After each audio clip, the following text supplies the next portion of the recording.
Hi guys, and welcome back to our channel. So today we want to talk about buying versus building your house in El Salvador.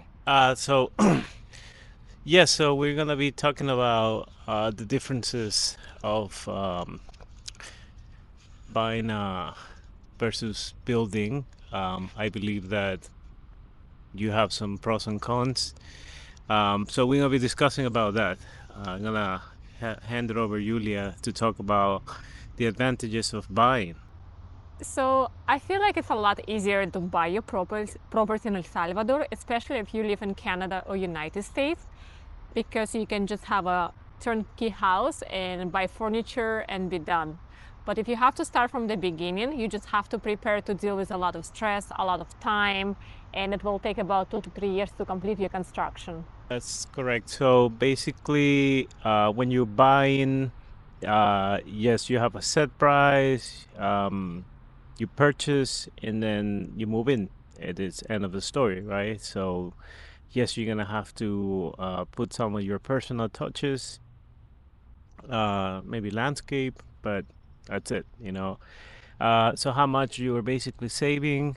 Um, yeah, you're probably saving some money or not. It all depends on, how big is the property, what are the specs of it, if it's in good shape. It was built 20 years ago, it was built 5 years ago. So obviously that's gonna account into the buying the property, right? So what happens if you want to, let's say, buy the lot or the property without a house, and then you're going to start building because now you have an idea of your dream home where you're going to have maybe multiple units or just one unit. You want to have a pool, you want to have a big landscape, uh, so then you're going to have to realize that with that it's going to come a lot of stress, because you're going to be um, basically organizing or orchestrating everything from day one.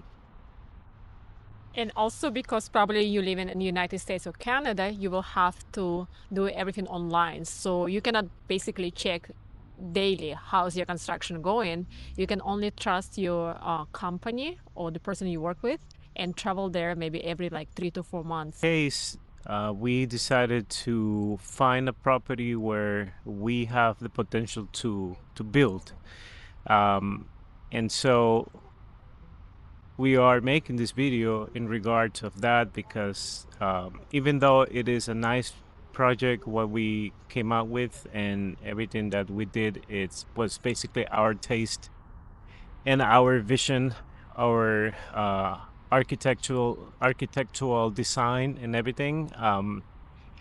What really goes behind the scene is a lot of communication with contractors.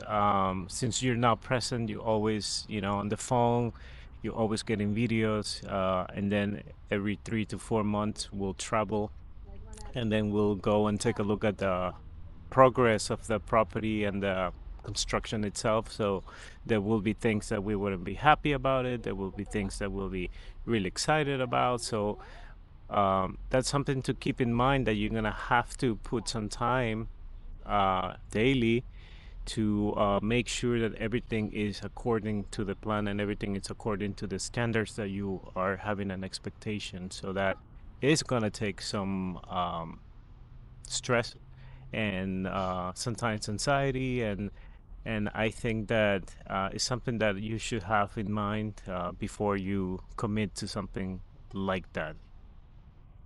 So my advice, if you just want to have a property there and you don't have much time to spend and you just want to buy something ready and just furnish your place, don't even consider buying a lot because it will take a lot of your energy, a lot of time. And honestly, it's not so much cheaper to build. You're still gonna put a lot of money into your construction. So just look for a house, turnkey, buy your furniture, do your touches, and it will be done. But if you have extra time and you're willing to travel every like 2 to 3 months to El Salvador, you're willing to spend like 2 to 3 hours daily, like checking details, communicating with your team, then yes, you have to, you can consider building there. Another thing that we like to compare and contrast is the size of the properties. So we're talking about small versus big, or even medium size. It'll make a difference once you are already starting to build and you're starting to take shape of what is your residence now. um, you're gonna have to consider the space, right? So our space is quite large. So when we have to, for instance, uh, make a fence, we're talking about 65 meters, right? That you're gonna have to put a fence through. So obviously you are sitting on a large piece of land, which is great because real estate wise you are, you know, you're doing a good investment. But when it comes to, work on it, you have to be mindful that you're gonna have to spend more money too. You know, if you wanna create a good landscaping of something that over 1,000 square meters, it's gonna be a lot. You're gonna have to consider, how much water you're gonna spend in keeping up your garden, landscaping, fees of people coming and trimming and cutting and cleaning, and so obviously when you have a bigger place, you're gonna have higher expense. So you have a smaller place, you're gonna have less things to consider.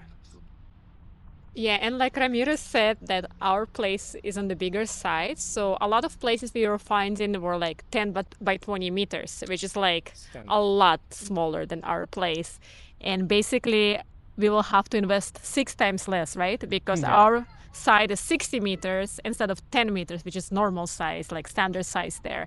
So many times we ask each other, it's like, hey, do we really need such a big place? Do we really want to spend so much money on building fence around and landscaping and water bills? So everything is gonna be a lot more expensive if you decided to go for a bigger lot. So my advice to you, if you just wanna like a simple house there, don't go for a bigger lot because you're gonna end up spending a lot more money. Yeah, and in our case, we had to spend extra money on building fence, gardening, bringing soil for the lot. So yeah, in conclusion, yeah, it's very loving, and obviously it's amazing when you step out of your house and you have a lush garden. It's a beautiful feeling.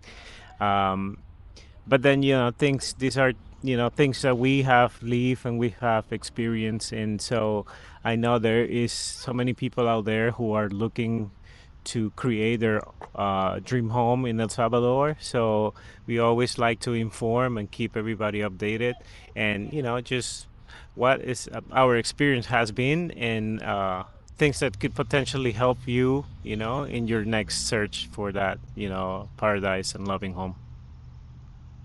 So since our property is so large, we're still trying to work on the gardening and sections. And even with like buying a lot of plants and putting a lot of work into like gardening, it still feels like a little drop in the bucket of water because it's so big, and I feel like we need to buy like thousands more plants to make it more like a lush garden and make it feel like a paradise. I know it's gonna take time. I mean, eventually it's gonna look beautiful for sure, but it's just gonna take a lot more work for you to create garden and take care of the bigger place.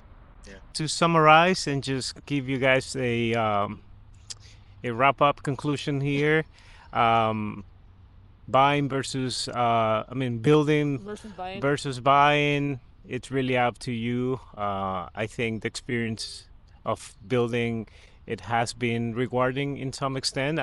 We've learned a lot. And then considering size is definitely something that you should be on the top of your priorities. Again, it could be really nice to have a large place, plenty of room. If you have a family, Property appreciation. yeah, there's property appreciation of that. And if you can, then why not, right? I mean, a lot of people, they just want something where they can call it home. So nothing wrong with that. So these are our tips to you, to our audience, just to consider when that time comes for you. And thank you guys for watching us again. Let me know below if you have any questions about properties in El Salvador or building there or anything else related to the construction. And we'll see you next time. Bye bye.